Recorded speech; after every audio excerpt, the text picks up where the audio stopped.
Hi, it's Suey here. Today I'm doing a tag that we have created specifically for the UGUST event that's happening right now, the month of August. Andrea and I are co-hosting together this event that she created last year. We have come up with this tag to celebrate the event, and we really hope some of you will join in with us in doing this tag. So together we've come up with the prompts and the questions, and this is my first original tag. I don't know if Andrea has done one before or not, or if this is also her first, but I'm really excited to present this as my very first one in celebration of reading YA books this month.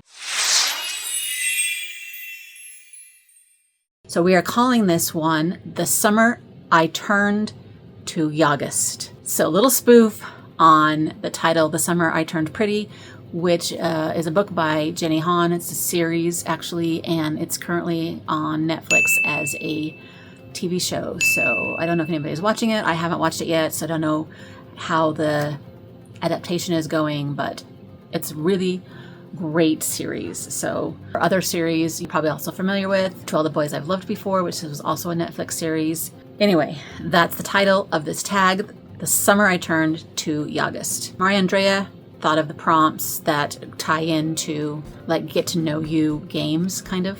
The first one is never have I ever. And the question to go along with this is, never have I ever read YA books. Why not, or why do you read YA literature? I can totally still do this tag if you are not into reading YA literature. Let us know why you don't in this very first question. But for me, the reason I love YA, and I've talked about this in other videos, is that somehow it speaks to me still, even as an adult.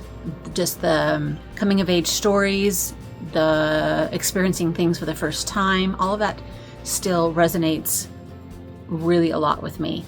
And I don't know if that says something about me, that I've never grown up, which I completely admit to, or what it is. But I love it because the newness of the experiences that YA characters are experiencing.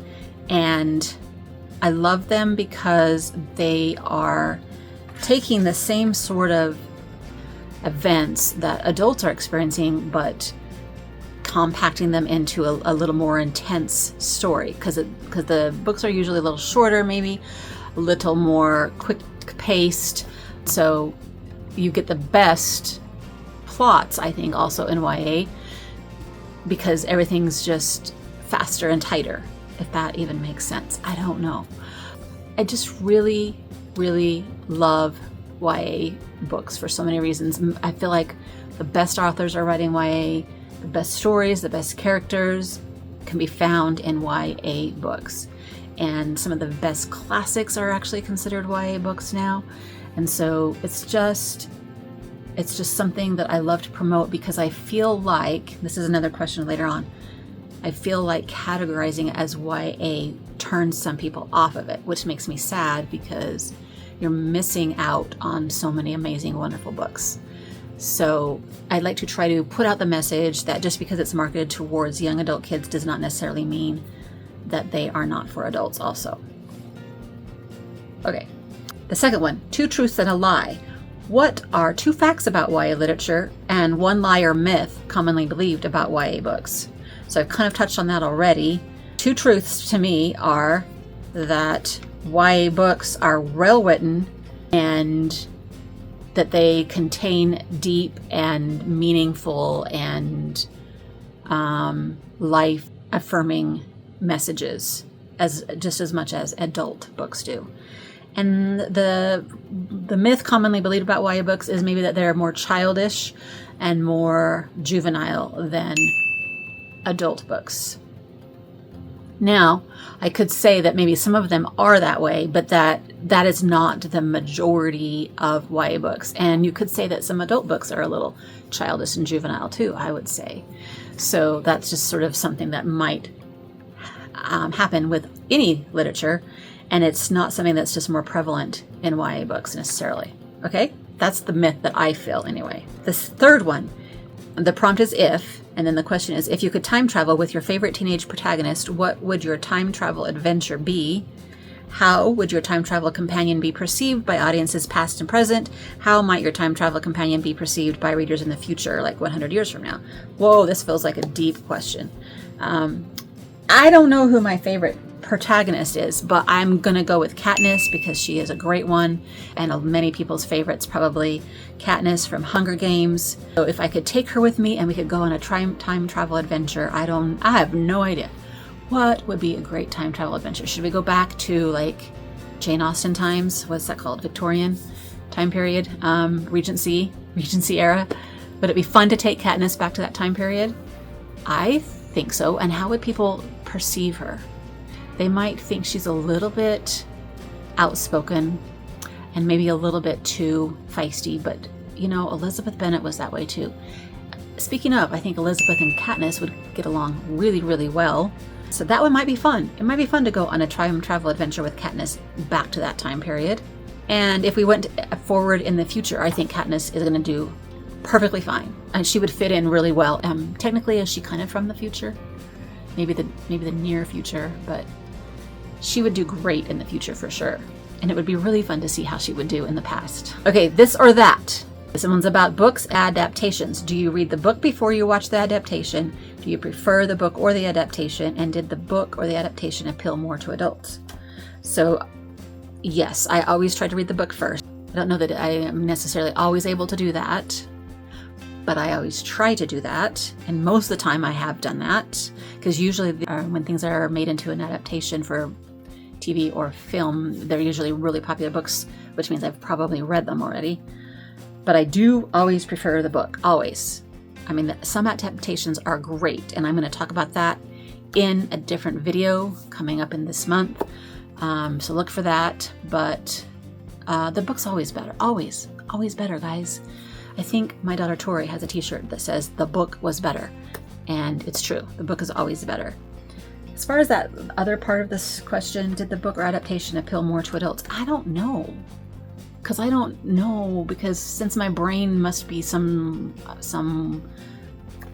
different from everybody's, I always think they're great. I don't know if all adults think that, or most adults think that. Most adults like Hunger Games, right? The movies. They might not like Twilight. I feel like most adults like Harry Potter. Anyway, I don't really know how to answer that question. I think probably the movies adults might lean towards more, if I had to say. They might be more willing to watch a movie than to read a YA book. You guys let me know if you think I'm right on that one or not. Would you rather label the book YA or just let books be books? This is a hard one for me because I think there's a reason we label it YA. There's a good reason for doing that. So that kids will know what, maybe has been written for them, but that tends to turn adults off of it, and they think that it's not for them. And I just sometimes do wish that books were books, but I understand why we make categories, because so kids can kind of know where they middle grade, and chapter books, and I mean, it makes sense, but sometimes I just wish, especially with the young adult category, particularly, that they were just books. And there is a lot of blurring of the lines between some young adult and adult. I'll get to that one in a minute too. And there's a lot of blurring of the lines between middle grade and young adult also, especially in the classics. So there is some fuzziness to this whole category, but yeah, I don't know. Sometimes I just wish we could just let them be books and let everybody not be worried whether they're reading a young adult book as an adult. When I grow up, is there a YA book you feel would be successful with adult readers in the broader literary world? Well, okay, so this is what I was kind of talking about a minute ago. A Court of Thorns and Roses, also known as ACOTAR, is technically considered a young adult book, I think, which is kind of mind-blowing. This is where it's very, very fuzzy with that book. I think the sequels are for sure adult books, but the very first one, I think it was categorized in many places as young adult. And of course we know that adults have gravitated towards that book. And this is one of the problems that I know people think about is that sometimes young adult books are not written for young adults anymore. That they know that adults love them, and so now the whole category is a little bit messed up because people are writing them for adults, which is defeating the whole purpose. And ACOTAR might be one of the problems there. But that book is definitely a book that has been successful with adult readers. If I was to think of some other ones, if adults like ACOTAR so much, then they're also going to love, and I've talked about this before too, then they're also going to love something like This Woven Kingdom, which is also a romantasy, but written more for the young adult level, but still just as intense as ACOTAR, just without some of the stuff, if you know what I mean. So I feel like if adults like that, they're going to like this too, this whole series. I love this series. I'm going to be reading the third one for part of my UGUST, so I can't wait to get to it. Okay, so I feel like something like this would appeal to adults. The other one I thought of was All My Rage by Sabat Tahir, which I've talked about before, and it won some awards. And I just think this is such a profound book and such a deep, meaningful story that adults would appreciate it as much as kids, for sure. So that's just another one that I thought of off the top of my head when I was preparing for this tag. Yeah, so I mean, there's tons of them. And I have done a video where my daughter Tori and I thought of a bunch of books that were maybe more appealing to adults because they weren't necessarily the fluffy, cringy YA stories that a lot of people think of. So if you want to go check out that video, I will put a little thing here for that. Okay, let's see what the next one is. The Wild Wind Blows If... What was your favorite YA book when you were a kid? And Maria Andrea has suggested that if this is a similar favorite of yours, you should go ahead and leave a wind emoji in the comments if I've named your favorite. Oh man. What did I love as a kid? My first thought was A Wrinkle in Time, and the following books as they came out. This book blew me away when I read it as a kid. I'm not sure I loved it as much. Did I reread it? I feel like I reread it and wasn't sure that I got it as much as an adult, but loved it as a kid. And then also the other one I thought of was The Chronicles of Narnia. Did I not bring those over here? Where? Oh, there they are. The other one I thought of was Chronicles of Narnia. I read my grandma's copies as a kid and thought they were amazing. The Lion, the Witch, and the Wardrobe, even though it's the second book, I think that's one that many kids start with, particularly. Anyways, so I loved that as a kid. And then I was thinking of some more. I loved The Secret Garden, which I think would be considered YA these days. Not middle grade. This is one where the middle grade YA is very blurry. But look at this lovely beat up old copy that I got at a Scholastic book fair and loved with all my heart. Oh, so good. And then a similar book that I just found on my shelf that I was like, oh yes, Mandy by Julie Edwards, also known as Julie Andrews. This is very similar in feel and vibe to The Secret Garden because Mandy finds this secret place in the woods and it's an escape for her. And that idea of finding this secret place that you could go to and hide away from the world was always very appealing to me for some reason. And I just thought this was a cool story. I should reread it because I don't think I've read it since I was a kid and I just loved it so much. This one is Desert Island. Which YA book goes with you onto a desert island? The characters in that book will be with you on this deserted island. So here's where I'm going to say The Book Thief again. Yes, I know you guys are sick of me talking about it. Where is it? But this is the one I would take with me to a desert island and have Liesel and Rudy hang out with me, and Liesel's mom and dad, and Max, the Jewish guy. Those 5 people would be awesome to hang out with on my island and to have this book with me too. And I hope that we all have a happily ever after there.